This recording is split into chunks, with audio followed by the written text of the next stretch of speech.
오늘 본문에는 바리새인 중에 니고데모가 등장을 합니다. 바리새인, 율법주의자, 부족하지 아니하고 하나님에 대해서 잘 알고 있었던 니고데모가 게다가 또 어떻게 1절 하반절에는 표현하고 있냐면 유대인의 지도자라고 표현을 하고 있습니다. 니고데모는 아마 하나님에 대해서, 율법에 대해서 그 누구보다도 잘 아는 사람이었을 겁니다. 그런 율법을 준수했었고 또 지식인이었고 권력자였습니다. 그런 니고데모가 뭐가 부족해서 예수 그리스도를 찾아왔어야만 했는지 오늘 그것을 아는 것이 말씀을 통해서 우리가 깨달아야 될 진리입니다. 니고데모가 예수 그리스도를 찾아왔는데 밤에 왔어요. 아무래도 좀 창피했었던 것 같습니다. 자기가 낮에 떳떳하게 만나고 싶었겠지만 아무리 생각을 해도 예수님이 행하시는 기사와 이적에 대해서 정답을 찾아내지 못했었던 것 같아요. 어떻게 예수라는 자가 저렇게 행할 수 있을까라는 것을 자기의 율법을 통해서 성경적 지식을 통해서 찾아보려고 했지만 찾아내지 못했기 때문에 니고데모는 밤에 예수님을 찾아왔습니다. 그리고 이렇게 물어봐요. 라비요, 우리가 당신은 하나님께로부터 오신 선생인 줄 압니다. 하나님이 함께 하시지 않는다면 당신이 행하시는 이 표적을 아무도 할 수 없습니다. 이 얘기는 니고데모가 나는 오랜 시간 율법을 공부했었고 또 심지어는 가르치는 자였는데 당신과 같은 일이 일어났다라는 것을 본 적이 없습니다. 당신이 분명히 하나님으로부터 온 자가 아니라면 그렇게 행할 수 없습니다라는 것을 인정하는 내용들이에요. 그래서 주님께서는 그의 마음을 보시면서 이렇게 얘기를 해주시고 싶었겠죠. 네가 아는 것이 전부가 아니라 너가 모르는 또 다른 세계가 있단다라는 거예요. 예를 들자면 이런 겁니다. 우리의 아버지를 한번 상상을 해보세요. 각자의 아버지를. 우리는 아버지랑 살아왔잖아요. 근데 누군가가 만약에 학식으로 지식적인 것으로 우리의 아버지를 공부했다면, 지금 그 얘기를 하는 겁니다. 우리는 아버지랑 같이 살았었고요. 학문적으로 만약에 우리 아버지에 대해서 공부한 사람이 있었다면 그 사람이 와서 얘기할 거 아닙니까? 당신의 아버지는 몇 년도에 태어나셨고 어느 초등학교, 중학교, 고등학교, 대학교를 나오셨고 또 대학원에 박사학위를 받으셨고 언제 결혼하셨고 아이는 어떻게 되고 뭐 이런 걸 줄줄줄줄 얘기를 하겠죠. 그런데 그가 내린 것이 정답이 아닐 때도 있을 것 아니에요.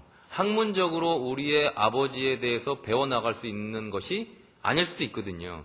때로는 우리가 아버지 눈빛만 봐도 그분이 어떠한 상황인지, 상태인지, 화가 났는지, 장난을 치시는지 다 아는 것처럼 이 율법주의자는 마치 하나님에 대해서 지식적으로만 공부해온 사람에 불과했다는 거예요.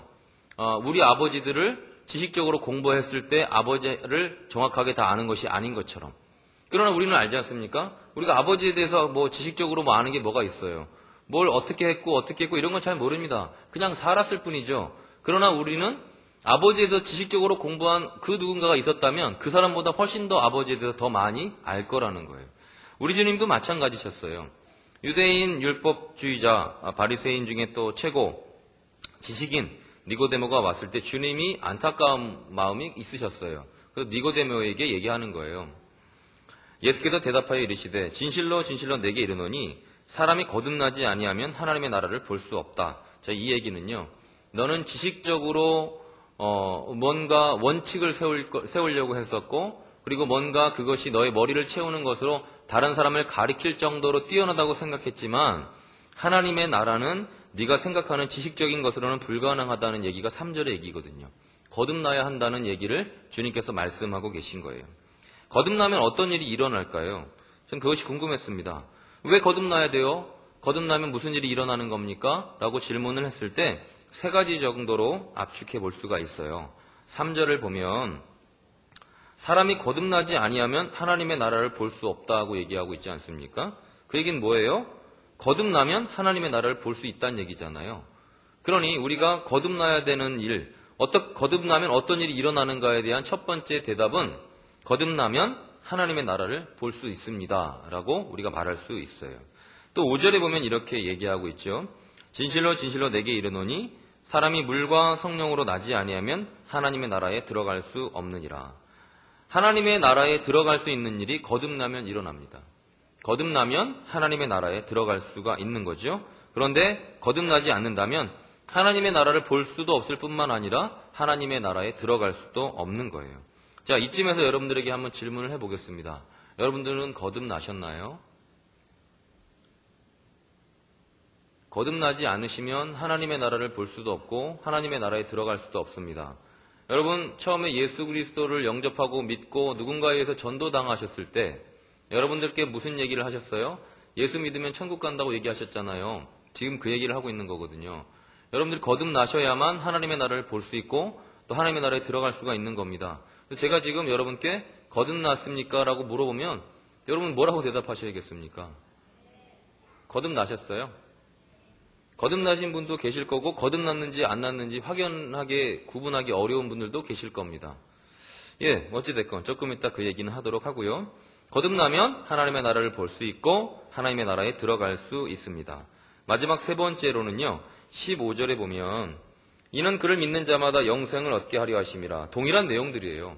하나님의 나라를 보고 하나님의 나라에 들어가고 영생을 얻는 것, 이 모든 것들이 거듭남으로부터 시작된다는 겁니다. 그런데 우리는 거듭남에 대한 것에 대해서 생각하지 않아요. 어떻게 해야 되는지에 대해서 고민하지 않아요. 그리고 이 성경책에 나와 있는 글들을 그냥 읽기만 하는 거죠.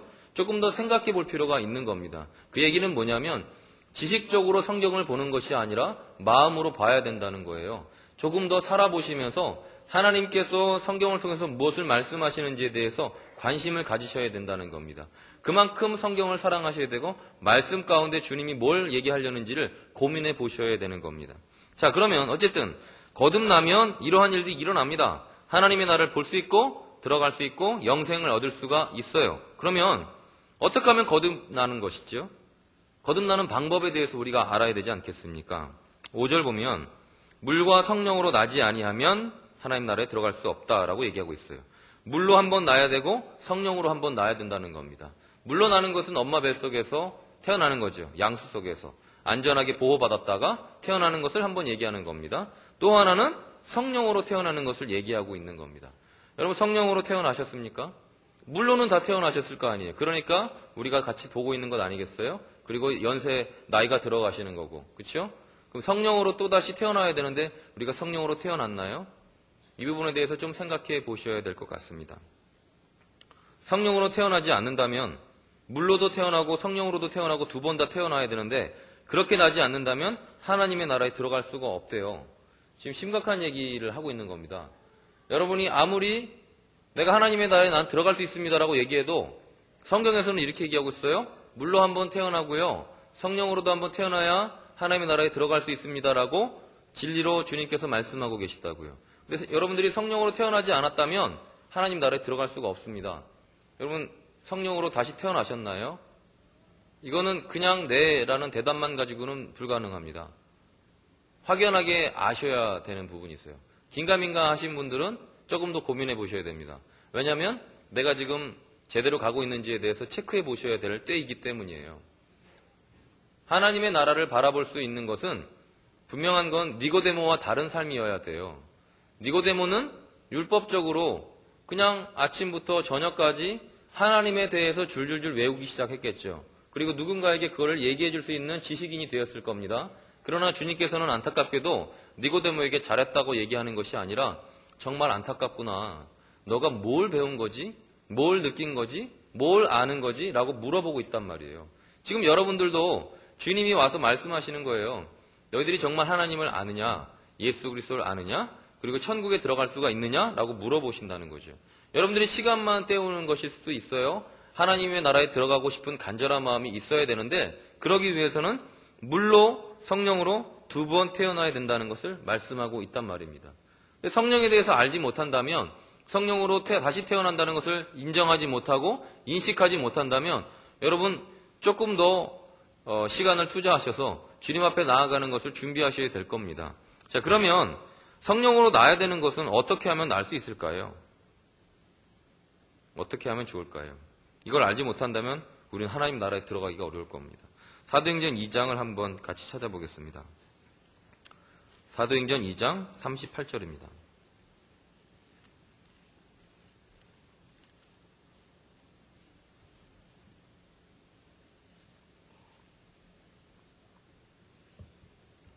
신약 190페이지입니다. 사도행전 2장 38절, 39절입니다. 제가 한번 읽어볼게요. 다 찾으셨습니까? 베드로가 이르되 너희가 회개하여 각각 예수 그리스도의 이름으로 세례를 받고 죄사함을 받으라. 그리하면 성령의 선물을 받으리니 이 약속은 너희와 너희 자녀와 모든 먼데 사람 곧 주 우리 하나님이 얼마든지 부르시는 자들에게 하신 것이라. 우선 이것이 이스라엘 백성에게만 주어진 내용이 아니라는 것을 39절로부터 한번 찾아보겠습니다. 이 약속은 이스라엘 백성 너희와 너희 자녀와 모든 먼데 사람 그리고 하나님이 얼마든지 부르시는 자들, 우리들을 얘기하는 거겠죠. 에게 하신 것이다. 그러니까 자격은 일단 된 겁니다. 근데 그 내용이 뭐냐면요. 베드로가 이르되 너희가 회개해라. 그리고 예수 그리스도 이름으로 세례를 받아라. 그리고 제사함을 받아라. 그리하면 성령의 선물을 받을 것이다. 곧 성령의 거듭남을 말하고 있는 겁니다. 자, 그럼 여기 한번 물어볼게요. 세례를 다 받으셨나요? 안 받으신 분도 있고 받으신 분들도 계실 겁니다. 세례는 받았는데 성령은 안 받았어요. 그렇게 생각하시지 않겠습니까? 왜 그럴까요? 우리가 너무 편하게 세례를 받았기 때문이에요. 사실 세례를 받기 전에는 내 자신을 부인하는 일이 있어야 됩니다. 내가 지금까지 내 멋대로 내 마음대로 나의 지식과 나의 감정과 내가 원하는 대로 살아갔었던 것들에 대해서 포기하는 거예요. 자기를 부인하는 거죠. 하나님, 이제 예수님, 내가 지금까지는 내 의지대로 살아왔지만 이제 그렇게 하는 것이 전부가 아니라는 것을 인정합니다. 그러면서 내가 갖고 있었던 것들을 내려놓는 거죠. 주님이 최고입니다. 당신밖에 없습니다라고 주님 앞에, 주님의 발 앞에 모든 걸 내려놓는 거예요. 그것이 자기 부인입니다. 그것이 회개의 시작인 것이죠. 그리고 어떻게 됩니까? 회개를 하고 나면 예수 그리스도의 이름을 세례를 받게 되고 그러면 그 회개한 내용을 통해서 죄사함을 얻게 되는 겁니다. 그리고 성령의 충만한 은혜를 받게 되는 것으로 인해서 다시 한번 거듭나는 삶을 살 수가 있는 거예요. 근데 놀랍게도 하나님의 나라에 들어가고는 싶은데 성령 받기를 원하지도 않을 뿐만 아니라 회개하기도 원치 아니하고 죄사함 받기도 원치 않습니다. 마치 이 얘기는 학교는 열심히 다니고 있고 장학금은 받고 싶은데 공부는 하기 싫은 것과 마찬가지입니다. 학교를 열심히 다닌다고 모두 다 장학금을 받고 1등을 하는 것은 아닙니다. 예수 그리스도를 열심히 믿는다고 교회 문을 들락날락 한다 그래가지고 모두 다 성령 받고 충만함 가운데 하나님의 나라에 들어갈 수 있다고 말씀하신 적은 한 번도 없으세요. 그 얘기는 우리가 진정으로 신령과 진정으로 주님을 믿어야 된다는 거예요. 그런데 어떠세요? 우리는 아직도 내 자신을 죽이고 싶은 마음이 전혀 없지 않습니까? 내가 갖고 있는 세상 사람들에게 보여줄 수 있는 내가 갖고 있는 가치를 내려놓을 생각이 전혀 없지 않습니까? 그 얘기는 뭡니까? 선생님이 시키는 대로 공부해야만 좋은 방향으로 가면서 또 장학금도 받고 1등도 할 수 있지 않아요? 그러나 우리는 가르치는 사람의 뜻대로 가고 싶지 않은 겁니다. 내 마음대로 살고 싶은 거죠. 그러나 성경은 그렇게 얘기하고 있지 않습니다. 너희가 회개해야 된다는 겁니다. 뭘 회개해야 되겠습니까? 내가 지금까지 살아온 것이 올바른 방향이 아닙니다라는 것을 인정하라는 거예요. 내가 지금까지 날 위해서 살았었던 것이 전부가 아니라는 것을 인정하라는 얘기입니다. 그리고 나서 세례를 받고 죄사함을 얻고 성령의 선물을 받는 겁니다. 그런데 우리는 회개하고 싶은 마음이 전혀 없어요. 그 얘기는 뭡니까? 내 마음대로 계속해서 살아가고 싶다는 얘기입니다. 그렇게 되면 성령의 충만한 은혜를 받을 수가 없다는 겁니다. 누가복음 9장 23절에 이런 말씀이 있습니다. 아무든지 나를 따라오려거든 자기를 부인하고 날마다 제 십자가를 지고 나를 따를 것이니라. 다시 한번 말씀해 드릴게요. 누가복음 9장 23절에 이런 말씀이 있습니다. 아무든지 나를 따라오려거든, 예수님을 말씀하시는 거죠. 아무든지 예수님 나를 따라오려거든 자기를 부인하고 날마다 제 십자가를 지고 나를 따를 것이니라. 전 여기 날마다의 동그라미를 쳐놨습니다. 가끔 우리는 착각하는 부분이 있어요. 공부 잘하는 친구들한테 한번 물어보십시오. 아니면 공부 잘했었던 자신의 과거를 생각해 보세요. 하루 12시간 정도를 공부했다고 칩시다. 그리고 나서 한 몇 날 며칠을 일주일을 한 달을 놀아버리면 공부를 잘하는 사람일까요? 절대로 그렇지 않습니다. 공부는 조금씩 자주 계속해서 진행이 되어줘야 되는 겁니다. 마찬가지로 신앙생활도 마찬가지입니다. 내 자신을 부인하는 것. 한 번 반짝 은혜 받았다고 그날 주님 내가 은혜 받았으니까 당신이 전부입니다 라고 고백했어요. 그리고 나서 한참 동안 은혜와 상관없이 삶을 산다면 날마다라는 단어가 무색해지는 거예요. 분명히 말씀하고 계시거든요. 아무든지 날 따라오려거든 내가 천국 가는 그 길을 따라오려거든 자기를 부인하라. 뭡니까? 가치관. 내가 지금까지 올바르다고 생각했었던 것을 내려놓으라는 겁니다. 왜냐하면 내가 올바르다고 생각하는 것, 내가 가치를 부여했었던 것과 하나님이 생각하셨었던 것과의 상충이 일어날 때에 내 의견을 내려놓겠다는 거예요. 왜냐하면 당신을 인정해야 되기 때문에, 나보다 당신이 더 뛰어나시기 때문에, 나를 창조하신 아버지이시기 때문에 내려놓겠다는 겁니다. 그러나 아직도 그리스도인들이 가장 많이 걸리는 부분 중에 한 가지가 뭐냐면 견고한 이성이에요. 내 생각을 절대 내려놓을 수가 없는 거죠. 마치 신의 머리 꼭대기에 있는 것만 같은 삶을 살고 있는 겁니다. 그러나 주님이 말씀하시는 거죠. 날 따라오려거든, 천국에 들어가고 싶거든 네 고집을 꺾고서 오거라 라고 말씀하시는 거예요. 그런데 우리는 너무 어려운 거예요. 어찌됐건 우리는 자기를 부인할 때에 감정을 내려놔야 됩니다. 이성을 내려놔야 됩니다. 가치관을 내려놔야 됩니다. 그리고 하나님이 옳은 거에 대해서 네 맞습니다, 옳습니다. 하나님이 그르다고 얘기하는 거는 네 맞습니다, 그릅니다 라고 말씀하셔야 된다는 거죠. 왜냐하면 하나님이 진리이시기 때문이에요. 그러나 어째요? 우리는 하나님의 진리 가운데 처음부터 태어나서 지금까지 살아온 것이 아니라 하나님에 대해서 뒤늦게 눈을 떴어요. 그러다 보니 나의 삶 가운데 올바른 하나님의 가치관대로 살아오지 못했기 때문에 어쩔 수 없어요. 내가 옳은 것만 같죠. 그러나 하나님의 뜻에 우리는 순종하고 굴복해야 되는 겁니다. 심지어는 하나님과 계속 살았었던 아담도 하나님의 뜻 가운데 올바로 서 있지 못했지 않습니까? 그러니 심지어 우리는 어떡하겠어요? 우리는 아담보다도 못하지 않습니까? 그러니 날마다 자기를 부인하고 나의 십자가를 지고 주님을 따르는 노력을 해야 된다는 겁니다. 어떻게 보면 거듭남이라는 것이 정말 간단하지 않아요? 매일매일 내 자신을 보는 거예요. 그리고 내가 잘못한 것이 있으면 주님 앞에 또 나아가는 겁니다. 주님, 제가 잘못했어요. 제가 이거 고집 부렸는데 이건 아닌 것 같습니다라고 주님 앞에 말씀하시는 거죠. 그럼 하나님이 또다시 우리에게 은혜를 부어주시는 겁니다. 그러면 마치 멀리 있었던 것만 같은 하나님의 나라가 보이는 거예요. 하나님의 나라에 들어갈 수 있을 것만 같은 은혜를 받게 되는 것이죠. 너무너무 간단함에도 불구하고 너무너무 간단한 이 일을 우리는 하지 않습니다. 그러나 이 간단한 일을 계속해서 하지 않는다면 어떠한 일이 일어난다고요? 하나님의 나라를 볼 수 없을 뿐만 아니라 하나님의 나라에 들어갈 수도 없고 영생을 얻을 수도 없다는 거예요. 하루하루 노력되지 않았을 때에 마지막에 들어갈 천국에 들어가지 못한다면 이것이 얼마나 큰 문제가 되겠습니까? 그래서 때로는 여러분들이 힘들 수 있지만 매일매일 주님 앞에 나오는 걸 연습하셔야 됩니다. 혼자서 신앙생활 잘할 수 있다고 생각하시지만 사실 너무 어려운 일이세요. 그래서 교회에 오시는 겁니다.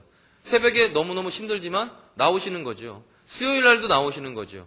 금요일 날 금요기도에도 나오시는 거죠. 왜요? 내가 노력 혼자서 안 되기 때문에 같이 하자는 겁니다. 내가 부족할 때는 은혜 받은 분이 나를 끌어주시는 거고, 내가 은혜 받았을 때는 부족한 분을 끌어주는 겁니다. 그래서 우리가 목적을 갖고 있는 그 목표, 천국에 갈 때까지 함께 같이 가자는 얘기예요. 근데 어떤 분들은 난 나 혼자 하겠습니다. 아니요. 불가능하세요. 혼자서는 어려우세요. 그 자존심을 좀 내려놓으세요. 우리는 좀 주님 앞에 겸손하셔야 됩니다. 모두 다 뛰어나신 분들이실 수 있겠죠. 내가 갖고 있는 의견이 맞을 수도 있겠죠. 그러나 하나님 앞에서는 우리의 의견이 없는 거예요. 주님이 말씀하실 때는 그 말씀 가운데 순종할 만한 마음가짐을 갖고 있으셔야 돼요. 자꾸만 내가 옳다라는 그 생각을 갖고 있다 그러면 왜 주님과 나와 상충되는 일을 계속 해야만 하겠습니까? 하나님은 나와 상충될 만한 분이 아니세요. 내 의견은 보이지 않는 점에도 불과할지도 모르는데 어떻게 그 웅장한 거대한 전능자 창조자와 상충되는 일을 하겠습니까? 이 일들이 우리 삶에 사실은 보여져요. 아이들을 키우지 않습니까? 이 아이들이 젖을 먹고 기저귀도 갈아주고 이럴 때는 아무런 문제가 없어요. 의견도 없어요. 그냥 엄마 아빠 얘기를 듣는 것만 같습니다. 근데 조금 4살, 5살만 돼도 자기 의견이 드러나기 시작을 하죠.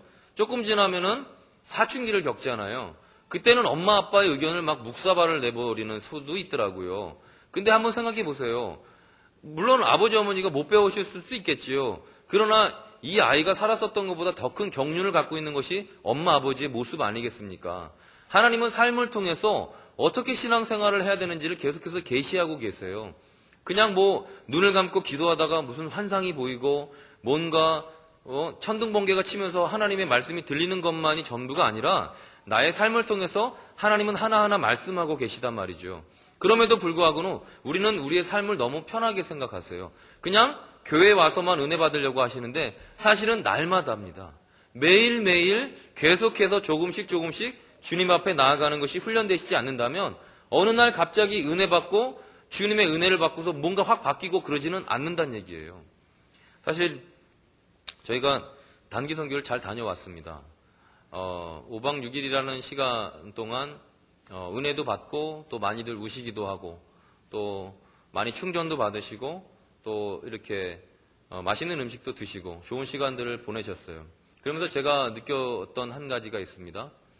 작년과 올해 동일하게 지금 저희가 예배를 드렸었던 그 장소가 되게 협소한 장소예요.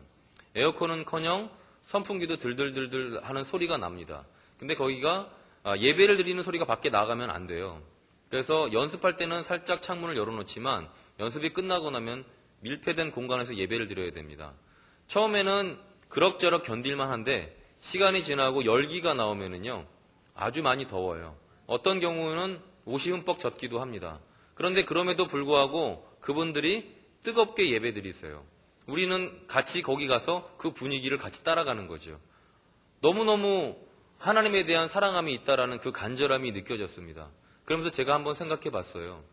우리 교회를 생각해 봤죠. 이렇게 넓고 아름다운 교회에 에어컨이 나오고 얼마든지 시원하게 또 덥게 따뜻하게 시원하게 할 수 있는 그리고 다닥다닥 붙어야 되는 것도 아닌 그런 좋은 곳에서 어떻게 보면은 여기서 더 예배가 더 뜨거워야 되고 하나님에 대한 사랑이 더 있어야 되는 것만 같은데 희한하게도 그렇게 열악한 곳에서 예배를 드릴 때 더 큰 은혜가 있었던 것을 제가 느끼면서 마음이 아팠어요. 과연 우리가 무엇을 추구해야 될 것인가에 대해서 한 번쯤은 생각하고 고민해 봐야 되겠다는 거죠. 편안하게 해드린다는 것은 예배 드리는 걸 편하게 해드리는 게 아니라 하나님한테 집중해야 될 것을 제외한 것들에 대해서 편의를 봐주겠다는 얘기죠. 근데 우리는 그 편의시설에 너무 젖어들어 있는 것만 같아요. 그래서 조금만 불편하면 하나님에 대해서 집중하는 것이 아니라 다른 것으로 빠져버리는 거죠. 더워서 혹은 추워서 또는 시끄러워서 너무 편해서 또 가끔 주무시기도 하고요. 제가 사자성어는 까먹었지만 내용은 알고 있는 게 있어요. 진주가 있었대요. 너무너무 아름다운 그리고 너무 좋은. 이 진주를 어떻게 포장을 해서 팔아야 될까 하다가 박스를 이렇게 해가지고 그 꽉을 되게 예쁘게 꾸몄답니다. 그래서 이렇게 밖에 내놨는데 어떤 분이 오시더니 그 너무 마음에 든다고 그걸 사겠다고 돈을 지불하시더래요. 그러더니 깍대기를 가져가시는 거예요. 진주는 내려놓고. 아니 이 중요한 진주는 내려놓고 왜 깍대기를 가져가십니까? 저는 이 깍대기가 훨씬 더 이쁩니다 하면서 깍대기만 가져갔다는 거예요. 제가 그 모습을 보면서 생각해 봤어요. 어쩌면 우리가 본질은 놔두고 껍데기만 갖고 가는 신앙생활이 아닌가 하는 생각이 들었습니다. 우리의 목표는 한 가지예요. 하나님의 나라에 들어가는 것이고 영원한 생명을 맛보는 것이고 하나님의 나라를 보면서 은혜 가운데 살아가는 겁니다. 그런데 우리가 하나님의 나라를 보고 싶지 않은 거예요. 영원한 생명도 필요 없는 거죠. 하나님의 나라에 들어갈 필요도 없는 거예요. 그냥 예배당에 와가지고 예배만 드리고 껍데기만 가지고 가겠다는 겁니다. 여러분, 이런 말이 안 되는 우매한 일이 있겠습니까? 우리는 본질을 추구해야 할 자들입니다. 그래서 말씀을 하나님께서 주셨을 때 그 말씀이 우리의 삶이 되기 위해서 계속해서 몸부림을 쳐야 되는 거예요. 그 교회에는 오래된 연세가 많이 든 분도 계셨고 오랜 떨어져 있는 거리에서 걸어오시는 분들도 계시더라고요. 그러나 그분들이 매일매일 주님 앞에 나오는 모습들을 제가 봤습니다. 왜 그랬을까요? 그분들이 그렇게 훈련을 하면서 하나님을 사모하는 마음이 있었기 때문이에요. 어떤 분은 이렇게 얘기하실 수 있어요. 그래, 다 합니다. 나 예전에 나도 그래도 한 가닥 했어요. 나도 예전에 은혜 좀 받았어요. 라고 말씀하실 수 있어요. 그러나 안타깝게도 제가 조금 전에 말씀드렸다시피 나를 따라오려거든 자기를 부인하고 날마다 제 십자가를 지고 따라오라고 얘기하고 계시지 않습니까? 예전에 은혜 받았었던 것이 물론 중요하지 않다는 얘기는 아닙니다. 그러나 지금, 어제, 또 내일 매일매일 연속선상에 있어야 되는 것을 꼭 기억하셔야 된다는 거예요. 그래서 예전에 은혜 받으셨었던 걸 가지고 그걸로 대체할 수는 없다는 것을 꼭 인식하시고 인정하셔야 된다는 겁니다. 우리가 날마다 훈련하지 않으면 너무너무 어려울 겁니다. 아침에 우리가 매일 성경을 보지 않습니까? 그 말씀을 가지고 매일매일 큐티를 하세요. 그것이 우리의 삶에 든든한 힘이 되는 겁니다.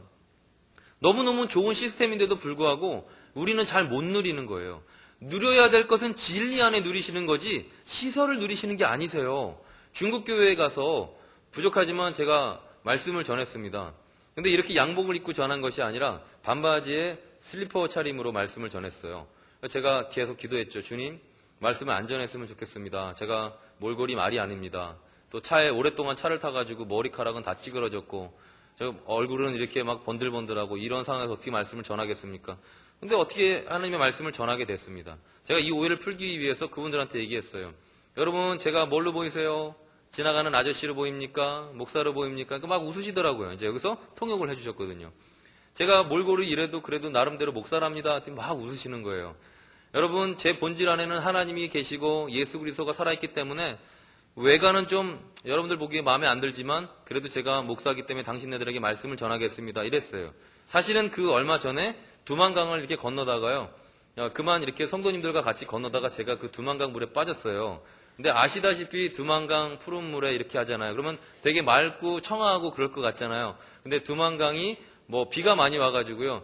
이런 표현은 정말 죄송합니다만 조금 꾸정물 같은 모습이었어요. 그래서 거기 빠졌는데 옷이 홀라당 젖었지 뭡니까? 근데 막 이 속옷 안으로 딱 모래 같은 게 다 들어가 있어가지고요.